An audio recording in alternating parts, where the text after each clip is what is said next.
สวัสดีค่ะทุกคนวันนี้นะคะบีจะพาเพื่อนๆมาทำสายคล้องแมสที่มีต้นทุนเพียงแค่0 บาทเท่านั้นโดยอุปกรณ์ก็จะมีแค่ผ้ากระดุมแป๊กและอุปกรณ์เย็บผ้าเท่านั้นเองซึ่งอุปกรณ์เหล่านี้ก็เอามาจากไหนไม่ได้นอกจากตู้เสื้อผ้าของเรานั่นเองตัวไหนไม่ได้ใช้แล้วก็หยิบออกมาเลยค่ะโดยเมื่อเราได้เสื้อผ้าที่เราไม่ต้องการแล้วนะคะทีนี้ก็มาลงมือทำกันเลยดีกว่าที่เริ่มจากการชำแหละกระดุมแป๊กออกมาก่อนเลยทั้งกระดุมแป๊กตัวผู้และกระดุมแป๊กตัวเมีย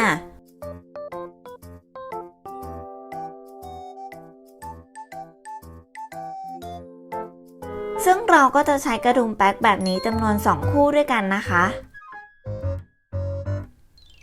จากนั้นก็ตามมาด้วยการชำแหละผ้ากันต่อเลยที่ตัดให้ได้ขนาดความยาว65เซนติเมตรกว้าง3เซนติเมตรค่ะ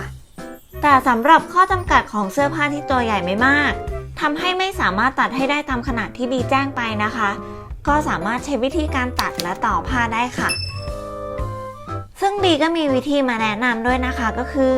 การตัดและต่อผ้าตามเกณฑ์เฉลียงซึ่งถ้าเพื่อนๆคนไหนนะคะยังไม่รู้ว่าผ้าเฉลียงคืออะไรและจะตัดต่อยังไงให้ง่ายนะคะก็สามารถดูที่คลิปที่ description ด้านล่างนี้ได้เลยนะคะ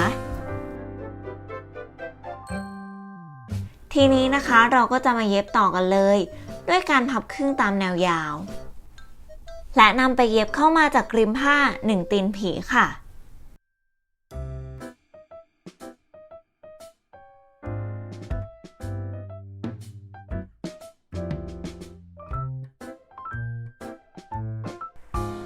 เมื่อเย็บผ้าเสร็จเรียบร้อยแล้วนะคะทีนี้ก็ทำการกลับผ้าได้เลยด้วยเข็มกับด้ายซึ่งที่บีเลือกใช้วิธีนี้นะคะก็เพราะว่าสายมีช่องในการกลับผ้าที่เล็กมากการใช้เข็มและด้ายจะช่วยให้การกลับผ้าเนี่ยง่ายขึ้นเยอะเลยค่ะโดยเริ่มจากการยึดผ้าบริเวณปลายสายจากนั้นนะคะใช้ปลายเข็มบริเวณที่ร้อยได้เนี่ยสอดเข้าไปในผ้าค่ะซึ่งการใช้หัวเข็มสอดเข้าไปในผ้าแบบนี้นะคะก็จะช่วยเรื่องการลดการทิ่มแทงของเข็มในผ้าได้ดีค่ะโดยทำการสอดเข้าไปในผ้าจนสุดปลายผ้าเลยนะคะ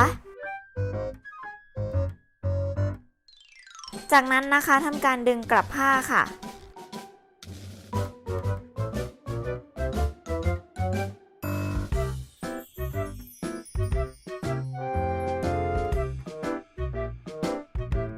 และเราก็จะกลับผ้าได้ออกมาแล้ว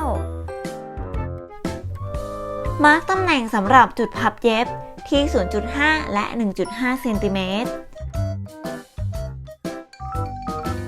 และจุดสำหรับติดกระดุมแป๊กที่5เซนติเมตรค่ะนำจุดมาร์กที่1มาพับทบที่จุดมาร์กที่2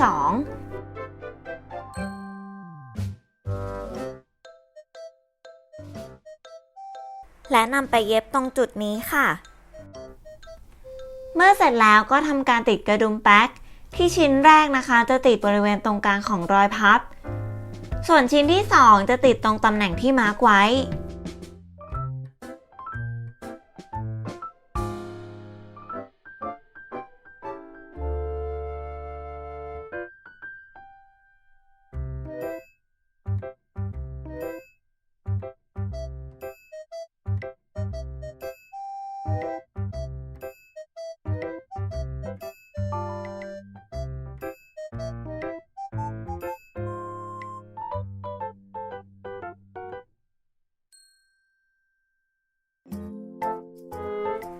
เมื่อเย็บกระดุมแป๊กเสร็จเรียบร้อยแล้วก็จะออกมาเป็นแบบนี้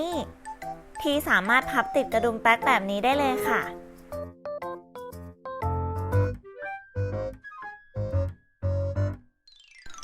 โดยเราจะทำแบบนี้กับปลายสายคล้องคอทั้งสองข้างเลยนะคะแค่นี้ก็เสร็จเรียบร้อยแล้วค่ะกับสายคล้องคอที่ทำได้ง่ายๆจากอุปกรณ์ในบ้านที่ต้นทุนเพียงแค่0 บาทเท่านั้นเองยังไงก็อย่าลืมไปลองทำตามกันดูนะคะหวังว่าจะมีประโยชน์กับเพื่อนๆมากๆนะคะ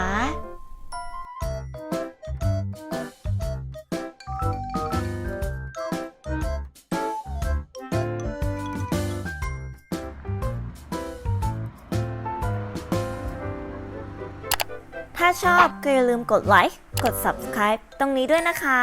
ติ๊งติ๊งติ๊งติ๊ง